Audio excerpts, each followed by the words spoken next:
একটি ছাগল কেনার জন্য কাতারের আবু নাখলা একটি খামারে গেলাম। সেখানে যাওয়ার পর দেখলাম খামার অনেক বড়, অনেক খাসি, দুম্বা, বেড়া, মুরগ সব কিছু আছে। তারপর আমরা ছাগল দেখলাম, এখানে ছাগল বেশি বড় না, ছোট খাসি। তাই খাসি পছন্দ হলো না। শেষ পর্যন্ত খামারিরা আমাদের পরামর্শ দিল দুম্বা নিতে। তারপর একটা দুম্বা পছন্দ করলাম। এই দুম্বার দাম কাতারের 1350 রিয়াল।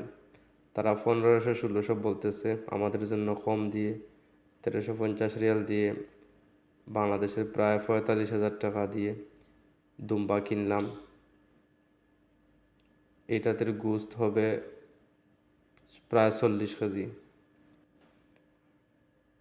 কিনা শেষে টাকা দেওয়ার পর গাড়িতে উঠানো হলো।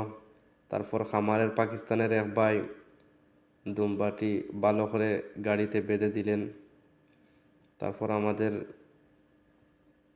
আমরা সবাই মিলে গাড়িতে নিয়ে চলে আসলাম।